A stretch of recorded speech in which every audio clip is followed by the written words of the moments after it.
আমন্ত্রণ জানাচ্ছি আপডেট সংবাদে। শুরুতেই জানিয়ে দিব গুরুত্বপূর্ণ শিরোনাম, এরপরেই থাকবে বিস্তারিত। এরপর জানাবো যুক্তরাষ্ট্র থেকে বড় দুঃসংবাদ পেল ইসরায়েল। ইমরান খানকে জেলে রেখে পাকিস্তানে ভোট গ্রহণ শুরু, সারা দেশে বন্ধ মোবাইল পরিষেবা। আরও জানিয়ে দিব গাজায় মারা গেছে ইসরায়েলের আরও এক সেনা, বন্দি ফেরানোর দাবিতে বিক্ষোভ, মোট নিহত 226। এদিকে গাজার যুদ্ধবিরতির প্রস্তাব ফাঁস, যা আছে প্রস্তাবনায়। এখন থাকবে হামাসের হাতে বন্দী 32 জন নিহত হয়েছে ইসরায়েলি হামলায়, মার্কিন পত্রিকার রিপোর্ট।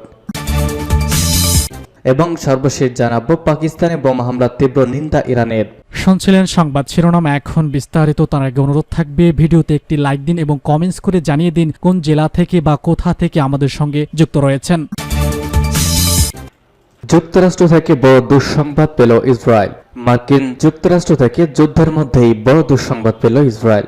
দেশটির জন্য বিপুল অর্থ সহায়তার একটি প্রস্তাব বাতিল করেছে মার্কিন পার্লামেন্ট। কংগ্রেসের নিম্নকক্ষ প্রতিনিধি পরিষদে মঙ্গলবার এই প্রস্তাব বাতিল করা হয়েছে। ভারতীয় সংবাদ মাধ্যম এনডিটিভির এক প্রতিবেদনে তথ্য জানানো হয়েছে। রয়টার্স জানিয়েছে মঙ্গলবার নিম্নকক্ষে রিপাবলিকান পার্টি ইসরায়েলকে $17.6 বিলিয়ন অর্থ সহায়তার প্রস্তাব উত্থাপন করে। এরপর প্রতিনিধি পরিষদের 250 সদস্য এটির বিপক্ষে ভোট দেন। অন্যদিকে এটির পক্ষে ভোট দেন 180 জন সদস্য। ভোটাভুটির পর স্পিকার মাইক জনসন বলেন, এই বিল আনার জন্য এখন সঠিক সময় নয়।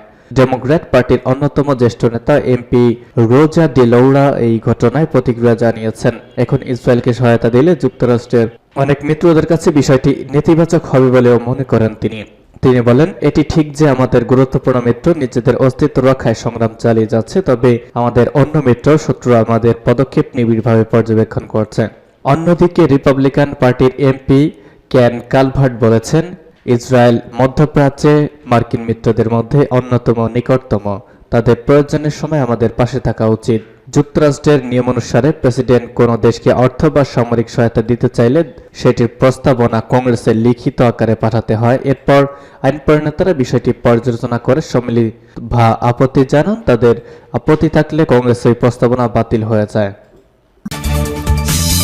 ইমরান খানকে জেলে রেখেই পাকিস্তানে ভোট গ্রহণ শুরু, সারা দেশে মোবাইল সেবা বন্ধ।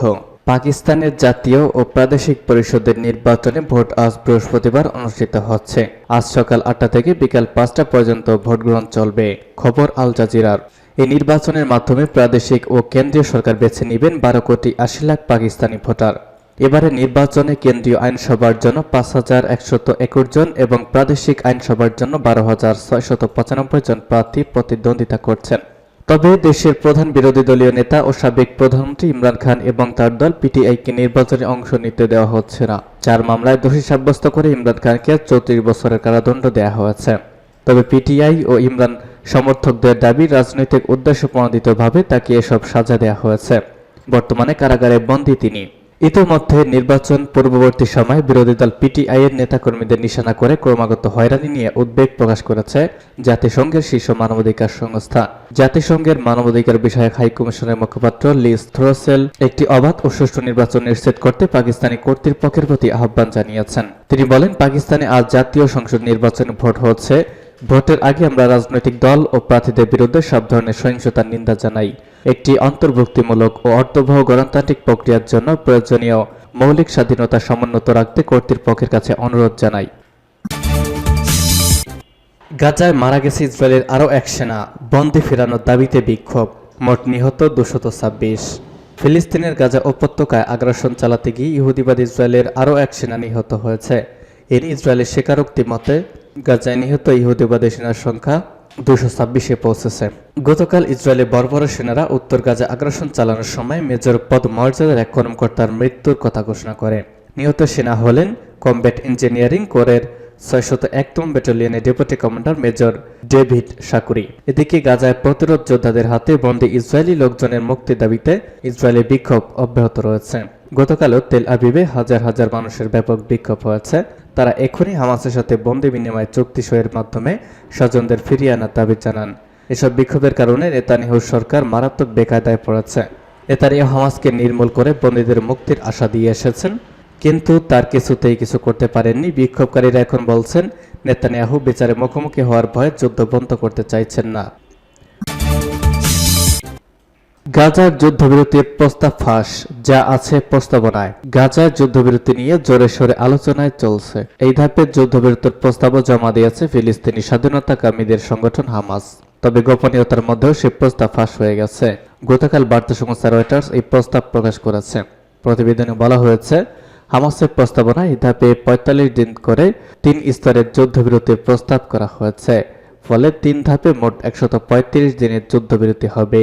গত সপ্তাহে কাতার ও মিশরের মধ্যস্থতায় ও যুক্তরাষ্ট্রের পৃষ্ঠপোষকতায় এ নিয়ে আলোচনা হয়। প্রস্তাবনা অনুসারে যুদ্ধবিরতির সময় উভয়ের মধ্যে বন্দি বিনিময়, গাজাকে পুনর্গঠনের কাজ, উপত্যকা থেকে ইসরায়েলের সৈন্যদের সম্পূর্ণভাবে প্রত্যাহার এবং মরদেহ আদান প্রদান করা হবে। প্রতিবেদনে আরও বলা হয়েছে, প্রথম ধাপের যুদ্ধবিরতি চলাকালে ইসরায়েলের নারী, জিম্মি, ১৯ বছরের নিচের পুরুষ এবং বৃদ্ধ অসুস্থদের মুক্তি দেবে ফিলিস্তিন।